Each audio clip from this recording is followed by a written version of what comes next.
1 year ago I had this idea, what if I take around 50,000 bulk Pokémon cards and try to turn them into a real business? And now, 1 year later, I can finally answer the question, was it actually worth it? And in this video, I'll show you the full journey, some mistakes I made, what worked, and most importantly, my real numbers, my revenue, my profit, my best month, and my worst month. So if you're new here, this is basically the full recap of year 1. And if you enjoy Pokemon business content with real numbers, consider subscribing. I will continue my journey and show my numbers every month.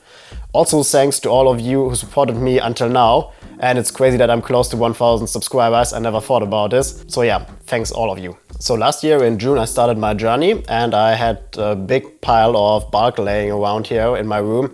To be honest, I bought this a bit earlier already and I had thought a long time ago in my mind to start selling Pokemon cards, and I started with bulk cards because they are cheaper and I do not want to sell massive amounts of single cards from my personal collection, use some of them to get my first sales as well. And this is just how I started. So I tried to get then the 50,000 cards into my inventory. But the problem was there, how do I do this? Because this takes forever. You need to sort all the cards. There was completely unsorted. So I needed to figure out a way of how I get them to my inventory system then. And how can I list the cards? And where do I list? And all these questions was then in June last year, which I needed to figure out. And my solution after a bit of research was that listing 50,000 bulk cards is very hard to do because you need a lot of time to do this. And so I bought a sorting machine. Maybe not the usual start, but I thought about it and I think it saved me a lot of time as well. And I used the magic sorter for it. Maybe if you saw one of my last videos, I now sold the machine because I have now more shifted to single cards. But in the beginning, I started really with the bulk cards, trying to get them into my inventory. So then in July, I think the magic sorter arrived and I listed all my cards then on different platforms. I started listing them on TCG Power Tools first because I already saw that listing directly on Card Market is very hard because it's an old platform. So I'm located in Switzerland, so I do sell mainly on Card Market. And my sorting machine just gave me the CSV file so I can list them quicker over TCG Power Tools to Card Market. And also I was listing cards on Ricardo, which is similar to eBay. It's like an auction platform here in Switzerland and the largest one. So I used this as well in the beginning.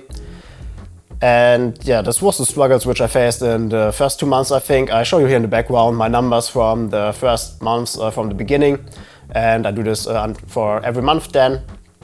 And yeah, this was just how I started my journey. And then what I thought was a good idea to make master sets from the bulk cards because I had so many complete sets like Twilight Masquerade or something like this, where I have all the common, uncommon, and rare cards. And so I don't know, it took a long time to do, sort the cards out and get a whole master set. Most of the time, about 100 to 200 cards. And I wanted to sell them then on Ricardo. And to be honest, this was the first failure which I faced. And it took very long time to me to get all the cards to the master sets. So I spent a long time building the sets and then they was just stuck and I did not sell many of them and also the price was not very good. So this was definitely a failure of my time and also a failure of my business in the beginning.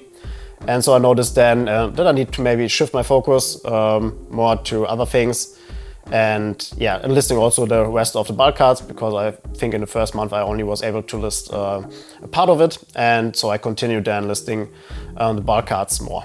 One advice which I can give to you if you want also to start your business. The first thing is just try it out and start it and learn along the way. This was also what I did. So I tried it and then failed most of the time.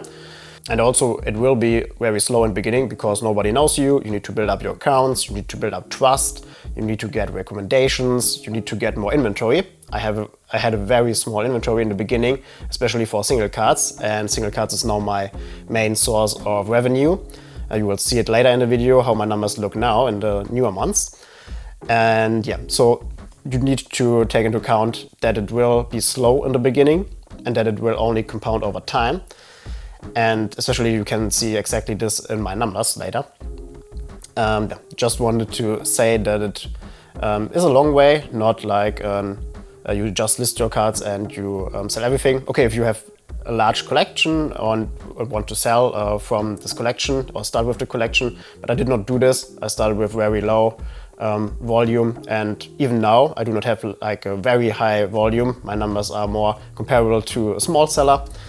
And yeah, so this is how it will be in the beginning. But then next month, which was August of 2025, I started there selling on Card Trader as well, and I get there the first peak in sales because I listed all my bulk cards there, and then many bought my cards on Card Trader. The problem was that the shipping to Italy was new for me, and so my the package which I sent with all the cards was stuck for I think 1 or even 2 months at customs in Italy. So I did not receive any money for this, and I get my cards back in December or something like this.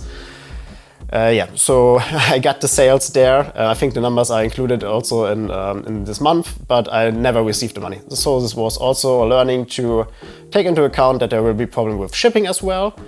And so you need to learn how you will do things correctly so that they are not stuck or fail.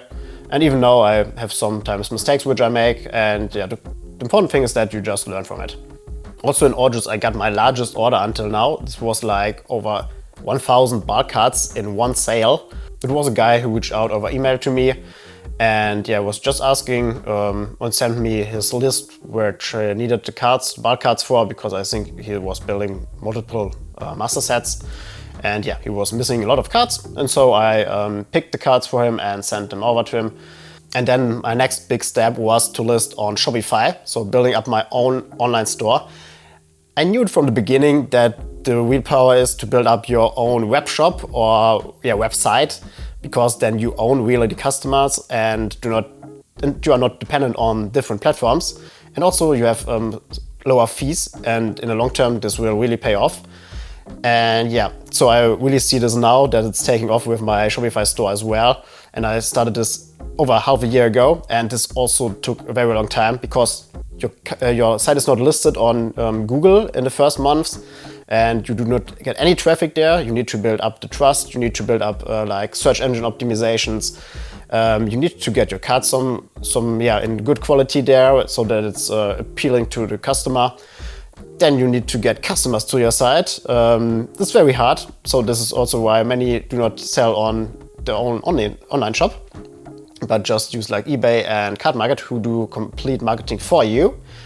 But I know starting early with it is a good idea, because long time it will be good. I knew it from websites I built in the past for myself, and I knew that it will take time to get like website running. And especially for Shopify it was the same. I never used it before as like an online shop or sell something on an online shop. And so I started in November with my Shopify store and listed the cards as well from TCG Power Tools to my store. And also I had like a bit of waiting time, because TCG Power Tools need to approve you manually for Shopify. So then I was able finally to have it on Shopify, on Card Market and Card Trader, and also I sold something on Ricardo always. And it was not already completely synced together. This I did in this year a bit more, so in the beginning of this year. So I did it always step after step. But if I need to give you advice, if you should do also like your own store, I would definitely recommend it because of the reasons I just told. And in the long term, this really pays off. The most powerful thing is that you build up an own customer store with their email addresses, and also with, you have like the contact information from your customer. And if you build up a newsletter or something like this, you can just drop them a mail if you have new cards, or if you have like a special. So if I do like discounts for a specific time of the year or something like this, then it's really powerful that you can just send a mail. And I really noticed that you get then also sales if you do like email campaigns. So this is really, really powerful, and you save a lot of fees in the long term if you do it with your own store.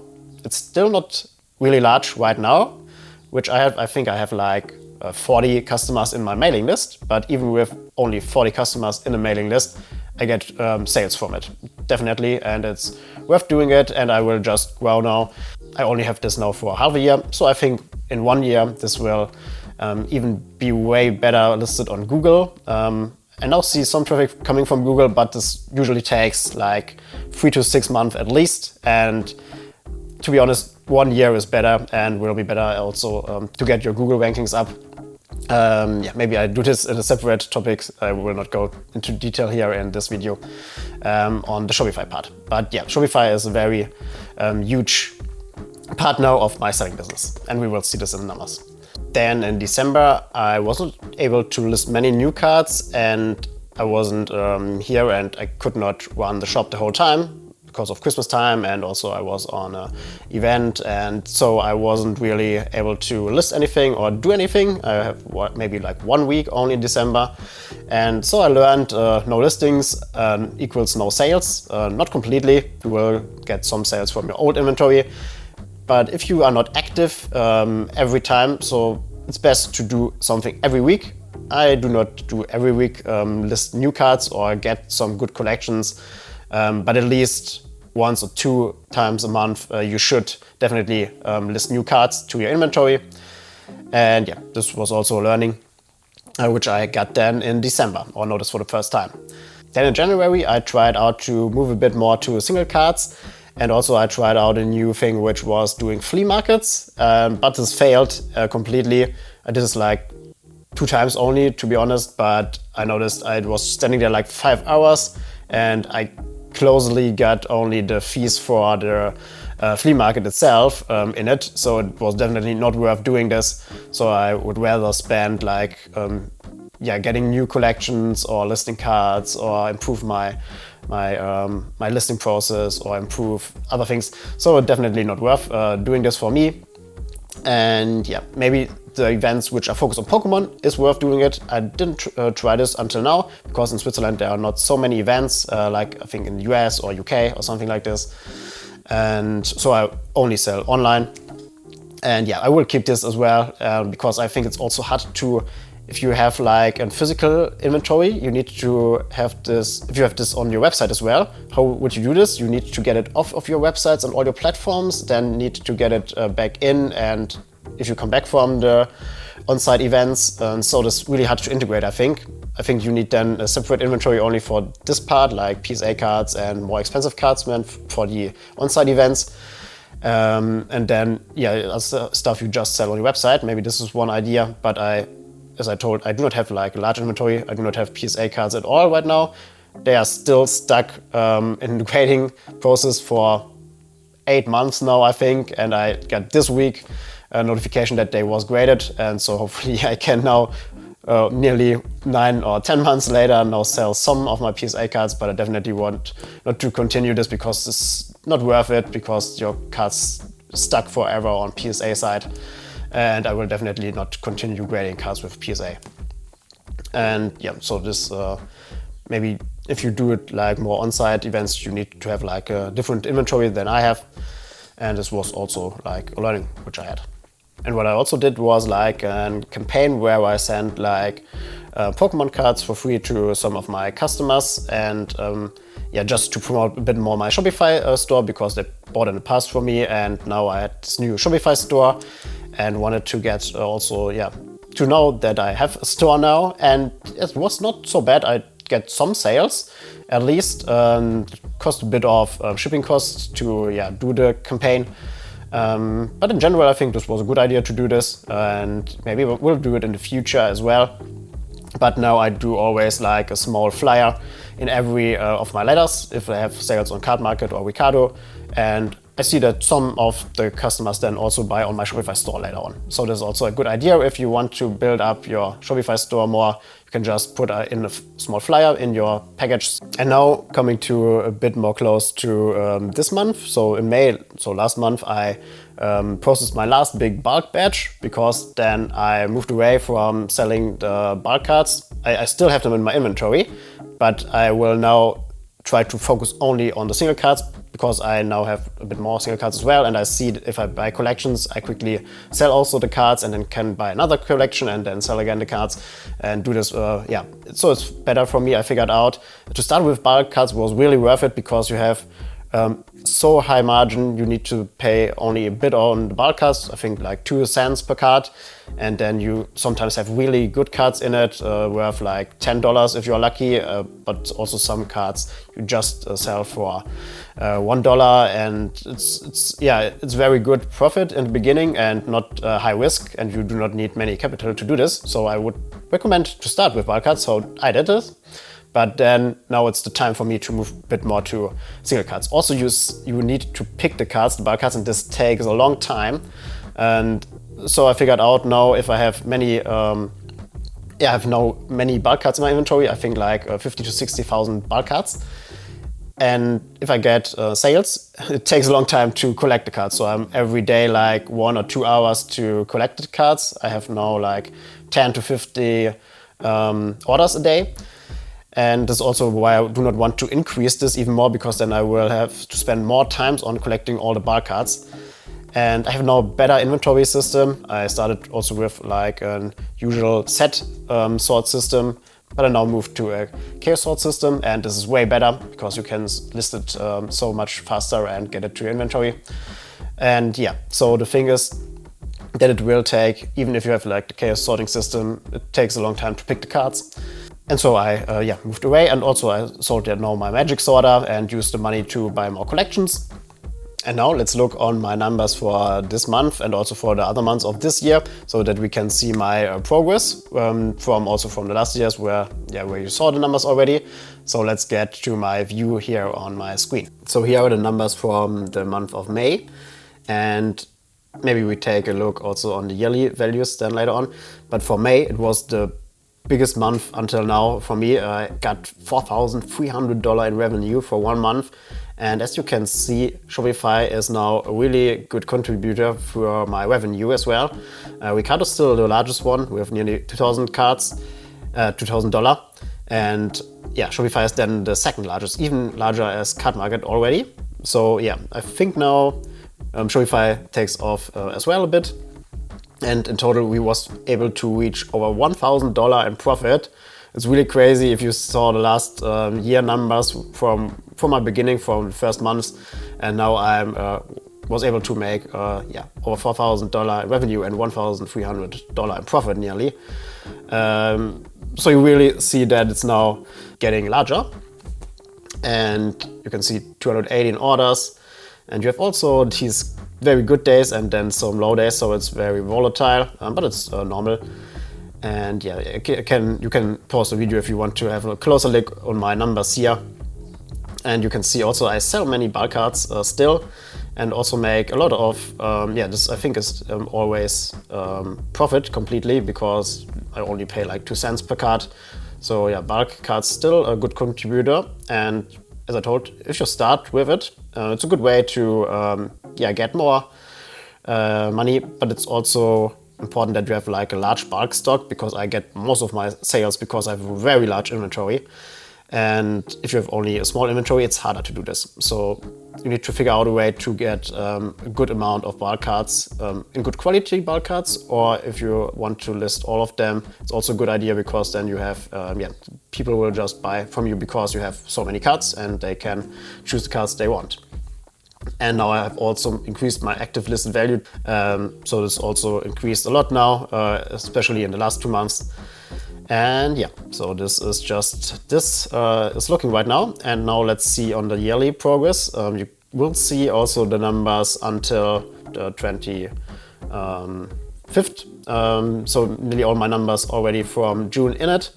And this is how it looks on the progress. You can see in January, we got nearly $2,000 in revenue. Same in February, same in March. Then April was lower because I was on holidays 2 weeks and I listed not many cards. And then afterwards, you can see May really skyrocketed, and even now June is getting really large now.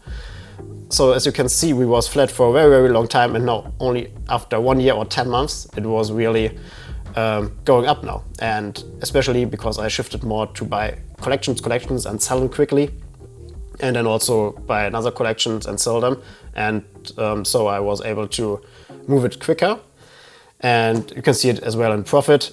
So we was able to make like 360 here, 470 here, 350 here. Then only 200 in April, which was really low.